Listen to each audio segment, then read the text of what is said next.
Little Red Riding Hood. Once upon a time, in a small village beside a forest, there lived a little girl and her mother.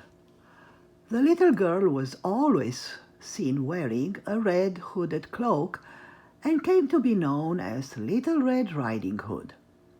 The cloak was a gift from her beloved grandmother who lived in a cozy cottage in the woods. One day, Little Red Riding Hood's mother asked her to do a very special task. Grandmother had recently fallen ill, and it was up to Little Red Riding Hood to bring her a basket of food her mother had prepared. "Whatever you do, don't stray from the path," warned her mother. "And no matter what happens, don't talk to strangers along the way." Little Red Riding Hood took the basket and merrily skipped off through the woods. It was a beautiful day, and she wasn't worried one bit. A wolf spotted Little Red Riding Hood. He thought she looked quite tasty, but didn't dare pounce on her as there were woodcutters nearby. "Where are you off to in such a hurry, little girl?" asked the prying wolf. Little Red Riding Hood peered at the wolf. "He seems harmless enough," she thought. "I'm bringing this basket of food to my sick grandma. She lives all alone in a cozy cottage in the woods," she replied. The wolf seized his opportunity. "I know just the cottage," he replied. "I also know a shortcut that you can take. Just follow the path over there." Little Red Riding Hood thought that was certainly a helpful tip. "How kind of you, Mr. Wolf," said Little Red Riding Hood. "Thanks for helping." Off she skipped down the other path. As Little Red Riding Hood continued along her way, some beautiful wildflowers caught her eyes. "Oh, I have plenty of time," she thought, as she stopped to pick a few. "A sweet-smelling bouquet will just be the thing to cheer up Grandma." Meanwhile, the wolf ran through the forest straight to Grandma's cozy cottage.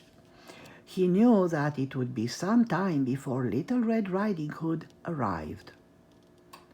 When the wolf arrived at the cottage, he knocked 3 times on the door and said in the sweetest voice he could muster, "It's me, Grandma. I brought you a basket of food. Can you please let me in?" "Oh, just lift the latch to let yourself in," replied Grandma, too weak to get up. The wolf entered the cottage to a very startled Grandma. He sprang onto Grandma's bed and swallowed her up whole.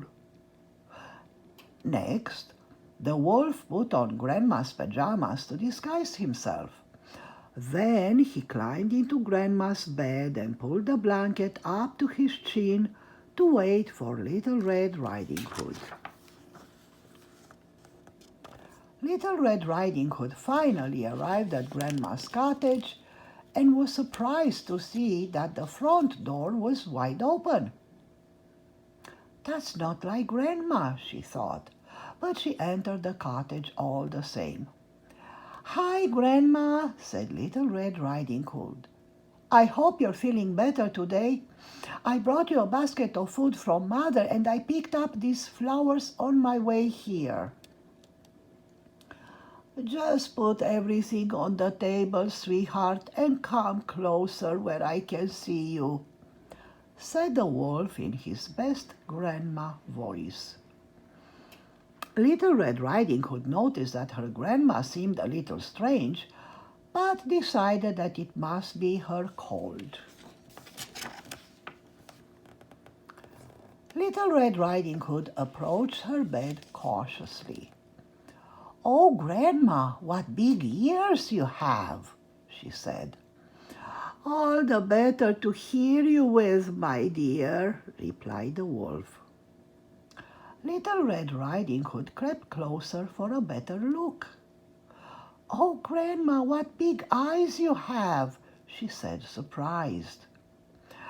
"All better to see you with, my dear," croaked the wolf. "Oh, Grandma, what big teeth you have!" gasped the little girl. "All the better to eat you up with," growled the wolf. In an instant, the wolf sprang onto Little Red Riding Hood and swallowed her up whole. Feeling extremely full after 2 very satisfying meals, the wolf fell asleep. A woodcutter passing by the cottage heard very loud snoring coming from Grandma's window. "That's funny," he thought. He decided to check to see that everything was all right. He opened the cottage door and was shocked. Lying on Grandma's bed, dressed in her clothes, was a snoring wolf with a great big belly. The woodcutter recognized the wolf at once. It was the very same wolf who had been stealing all the little lambs from the village. Every time he was caught, the clever wolf would find a way to escape. The woodcutter knew he had to act quickly in order to save Grandma and be rid of this beast for good. The woodcutter decided not to wake the wolf. He carefully cut open the sleeping wolf's belly and was quite surprised by what he found. Out jumped not only Grandma, but Little Red Riding Hood too. Little Red Riding Hood and her grandmother were so happy to be saved. They hugged each other tightly and thanked the woodcutter for his bravery. They invited him to share the basket of food. "I'll certainly think twice about talking to strangers from now on," Little Red Riding Hood thought to herself. They all lived happily ever after, and the wolf never bothered anyone ever again. The end. Good night and sweet dreams.